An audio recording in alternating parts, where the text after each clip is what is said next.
My name is Harris. I'm 73 years old, and today I'm going to share with you a truth I've hidden my entire life. My wife, Zainab, we spent 42 years together, yet I never truly saw her. I thought just being together was enough. But love is not built on mere presence. Love is like a plant. It needs daily watering, small moments, attention, and truly seeing the person with your heart. I neglected all of that, and now those moments will never come back. If you truly want to keep your love alive, this story will leave an everlasting mark on your heart. I'm 73 years old. I am telling this story myself because now I have nothing left to hide. At this age, a person cannot run away from the truth. I was an ordinary man, an ordinary husband, who kept believing he was good, while in reality I was only choosing the easier path. Today I am telling my own story, because now speaking is the only thing left for me. My wife's name was Zainab. We spent 42 years together. When people hear that, they immediately say that such a long marriage must have been successful. I used to believe that too. I would proudly say that we never had major fights, never separated, never thought about leaving each other. But now I know that merely staying together is not love. Sometimes people live together and still remain very far apart. It has been 7 years since Zainab passed away. Since that day, every room in the house has changed, even though the furniture is the same. The sofa is the same where we used to sit in the evenings, but now silence sits there instead. The kitchen is the same where she used to make tea, but now only the sound of utensils echoes. Everything is still here, but she is not, and that absence forced me to think for the first time. I never considered myself a cruel man. I came home on time, paid the bills, respected Zainab in front of others. I never raised my voice, never raised my hand.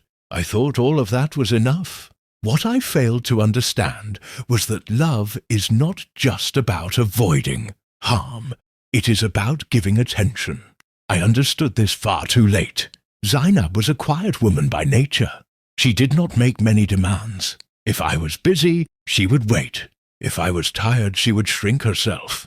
I mistook her silence for wisdom, when in reality she was slowly growing exhausted. I never thought that every human being needs to be heard, whether they shout or not. I still remember the day I saw her diary for the first time. It was about 6 months after Zainab's death. I was cleaning her room, though in truth, I was only passing time. In the last drawer of her nightstand, there was an old diary. A brown cover, worn edges, as if it had not been opened for years. At first I left it closed, but then some inner voice stopped me. When I opened the diary, the very first line left me frozen. She had written that today she tried to talk to Harris, but he was tired. I had spoken that sentence thousands of times in my life. I had never imagined that a single sentence of mine could leave such a deep wound in someone's heart. I turned the next page and then another, and each page became a new revelation for me.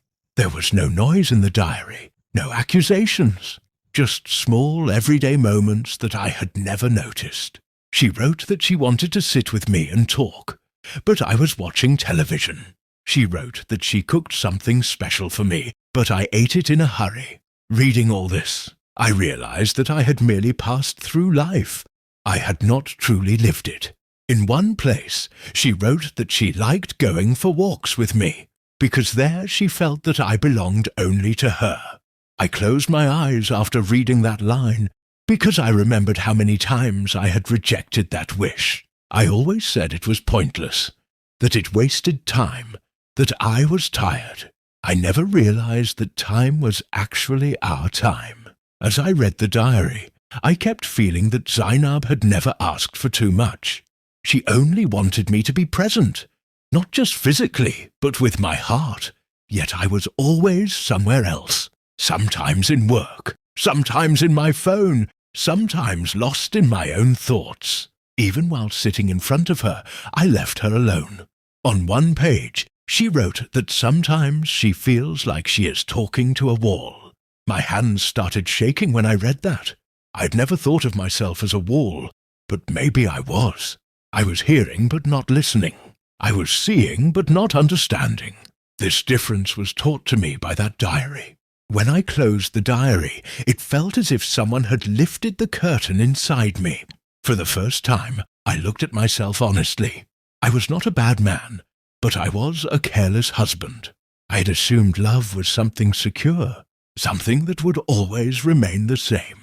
I did not know that love, if not cared for, dies quietly. This was only the beginning of the diary. At that moment, I had no idea where the next pages would take me.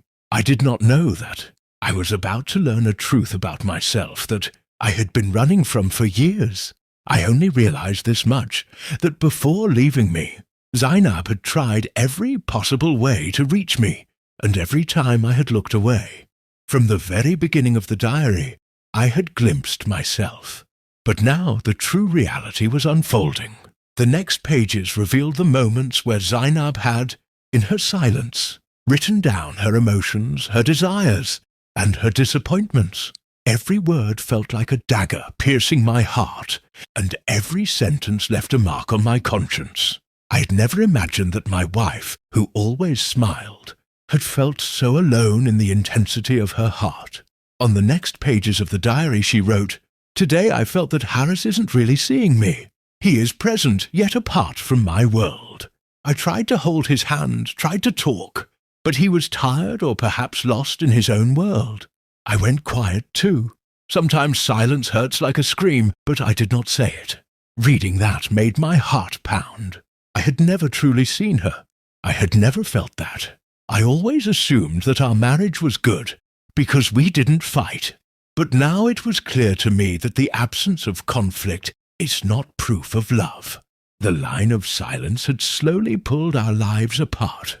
On another page she wrote, "Today I bought a flower for him, and he was busy on his phone. I told myself maybe he would be happy, but I knew he was just present. Love is not just about being there. It's about being involved. I am tired, but I am trying to keep love included in my life." Reading this, my hands were shaking. How many moments had I wasted when all I needed to do was pay attention to her? How many times had I said, "Later, not now, I'm too tired"? I thought it was fine because she smiled. But the truth was, each time she grew a little quieter. Each time she pushed her desires aside. Each time she made herself smaller to keep me content. I turned the next page and my heartbeat raced. Zainab had written, "Sometimes I wish Harris would take me into his world for just a moment. He doesn't need to say anything, just feel me. I want him to be with me, not beside me, but inside me, in my thoughts. But he is always somewhere else." Tears welled up in my eyes as I read that.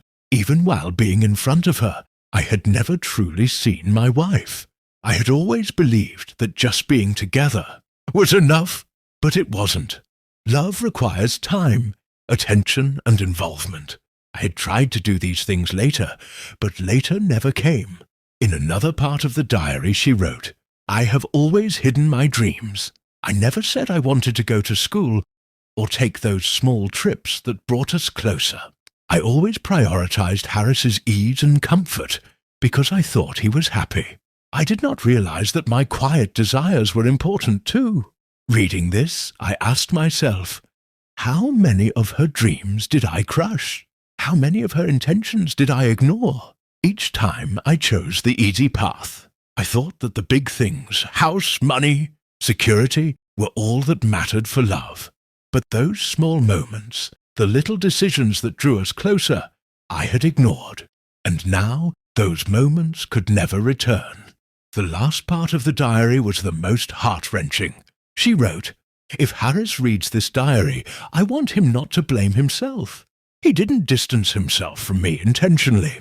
He just didn't understand that love needs to be watered every day. I forgive him because he was bound in his own world. But I cannot forgive that I was left alone in mine." Those words struck me harder than anything else. I could not forgive myself. For years I had chosen the easy path in life and ignored her silent needs. I had mistaken mere presence for love, and now I understood that presence without attention, without heart, is worth nothing. I held the diary close to my chest and stayed still for a long time. I thought, maybe if I had listened sooner, if I had understood the value of small moments, Zainab might still be here. But the truth is, in life, we often neglect the small moments, and it is those small moments that form the foundation of our relationships. The last pages of the diary taught me that love is not just fidelity or presence, it is involvement.